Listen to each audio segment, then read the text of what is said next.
Здравствуйте. На телеканале «Новый век» программа «Вызов 112» в студии Эльвира Фазлиева.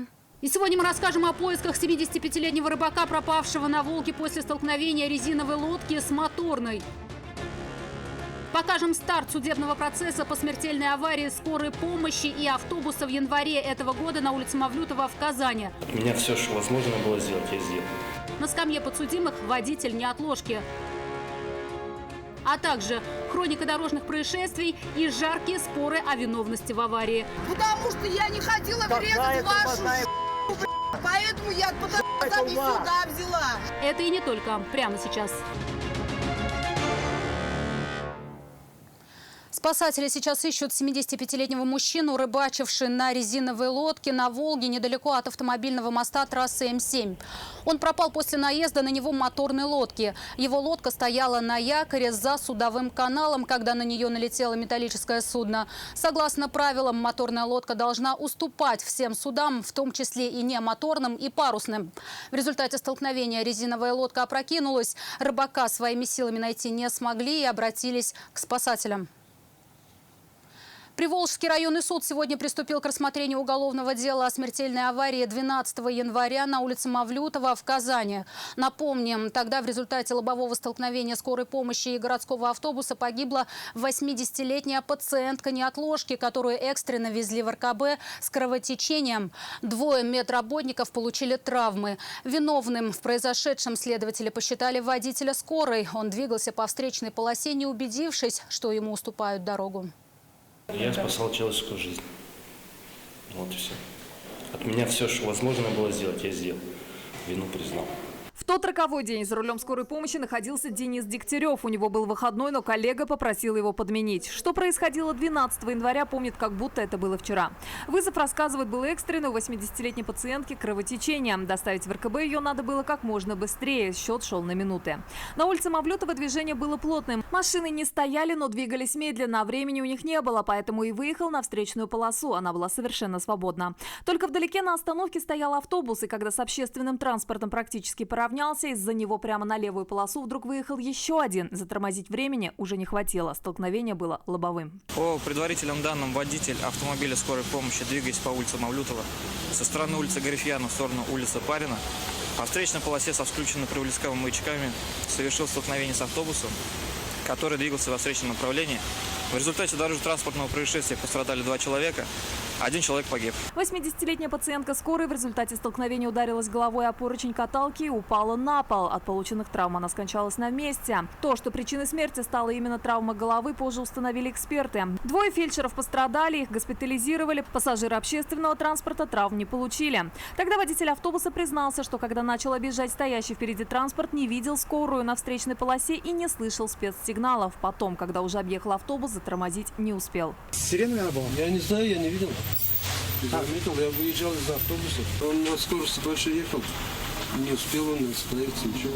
Следственный комитет тогда возбудил уголовные дела по статьям оказания услуг, не отвечающих требованиям безопасности, нарушение правил дорожного движения, повлекшее по неосторожности смерть человека. А 2-ю статью вменили как раз водителю скорой помощи. Подсудимый нарушил требования ПДРФ, после которого наступила смерть человека по неосторожности, предъявлено обвинение по части 3 статьи 204 УК РФ. В суде сторона защиты просила провести процесс в особом порядке, но представитель потерпевшей возражал и заявил гражданский иск на сумму 1 миллиона рублей, который выплатить должны будут в солидарном порядке, как водитель, так и станция скорой медицинской помощи. Поэтому процесс отложили на 24 июля и рассмотрят его в общем порядке. Нафиса Минязова, Наиль Абдулин, вызов 112. Мотоциклист пострадал, избегая столкновения с Рено на проспекте Имашева. Автомобилист перед мостом стал перестраиваться с правой полосы налево. Там в это время двигался мотоциклист. Байкер хотел избежать аварии, также сместившись влево, но на колее не удержал равновесие и упал. Столкновения между автомобилем и мотоциклом не было. Тем не менее, водитель Рено с места не уехал, а остался, чтобы дать объяснение автоинспекторам. Водителю мотоцикла вызвали скорую помощь. Врачи осмотрели его на месте и предложили проехать в больницу на рентген, чтобы исключить скрытые травмы. Единственным участником и виновником ДТП будет, вероятно, он сам. Женщина-пассажирка Volkswagen пострадала в результате столкновения 3 автомобилей на проспекте Победы в Казани. Там столкнулись Лада Приора и 2 Volkswagen. Авария произошла по принципу домино. Виновным в происшествии, вероятно, будет признан водитель темного Volkswagen Polo. Именно он врезался в белый автомобиль той же марки, который и отбросила на Ладу. Но он сам считает, что на самом деле вина лежит на девушке водителя Лады Гранта, которая уехала с места происшествия. С ней столкновения не было. Там девчонка была, она уехала уже, резко тормознула. Он на Приоре же говорит тоже. Резко тормознул перед Приорой. Приора резко тоже, этот тоже, и я последний. Вот и все. В аварии пострадала женщина-пассажирка Пола. Она жаловалась на головную боль. Прибывшие на место врачи скорой помощи госпитализировали пострадавшую, но позже ее отпустили на амбулаторное лечение. Серьезных травм у нее не нашли. Просто ударилась. А буквально в паре сотен метров от этой аварии на перекрестке проспекта Победы и улицы Минская столкнулись Рено Логан и Шкода Октавия. Мужчина, водитель Шкоды, рассказал, приехали с супругой в Казань в гости из Москвы и никак не привыкнут к местной манере вождения. Говорит, включил поворотник, чтобы перестроиться в соседний ряд, а никто не пропускает. В этот момент ему в бампер врезалась женщина, водитель Рено, которая ехала сзади.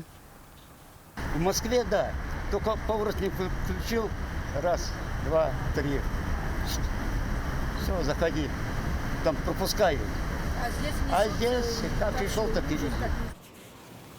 Автоледи с такой точкой зрения была категорически не согласна. Рассказала, что двигалась вслед за Шкодой, но когда водитель стал странно себя вести, решила перестроиться в противоположную сторону.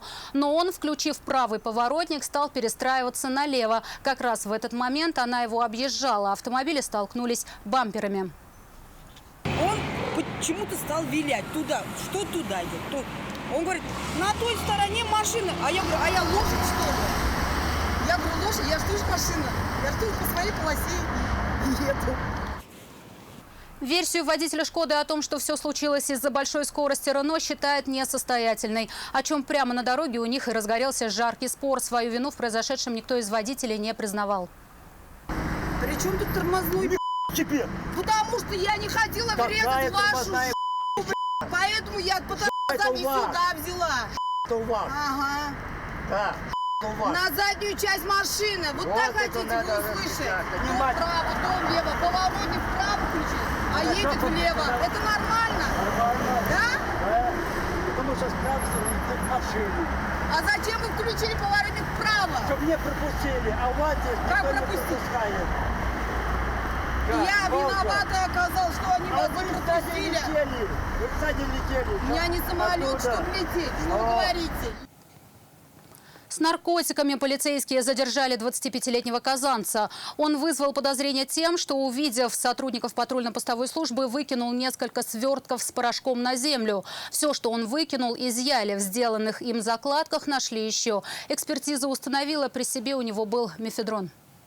Черная закладка, видите?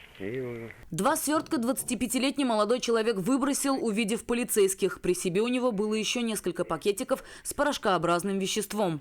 Левый карман, синих джинс, одеты на нем. Зиппер-пакет. Зиппер-пакет. Что это такое? Мефедрон. А? Мефедрон. Наркотическое средство мефедрон, да? Для чего она вам? Для чего она вам? Экспертиза показала, что это был мефедрон весом без малого 2,5 грамма. Полицейские установили, что задержанный не только употреблял наркотики, но и делал закладки. Незадолго до задержания он успел оборудовать 20 тайников. Все закладки нашли. Как позже установила экспертиза, в них находилось 37 граммов мефедрона. На допросе парень признался, что незаконную подработку он нашел в интернете и по указанию куратора прятал наркотики для дальнейшей продажи. В настоящее время по данному факту в отделе полиции Вишневский возбуждено уголовное дело по признакам состава преступления, предусмотренного частью 3 статьи 30, частью 3 статьи 228 прим. 1 Уголовного кодекса Российской Федерации покушение на незаконное производство, сбыт наркотических средств в крупном размере. Мужчину заключили под стражу. Если суд признает его виновным, следующие 15 лет он может провести в местах лишения свободы. Рания Абдрахманова, Нафиса Минязова, вызов 112. С 6 по 15 июля полицейские проводят профилактическую операцию «МАГ». Она призвана предупредить выращивание наркосодержащих растений и ликвидацию запрещенных плантаций. Стражи порядка просят всех, кто знает о фактах культивирования наркосодержащих растений, сообщать по телефону 02 или 052 по последнему номеру анонимно. Это все, о чем мы успели вам рассказать. В студии была Эльвира Фазлиева. До встречи. И не бросайте вызов судьбе, вдруг она его примет.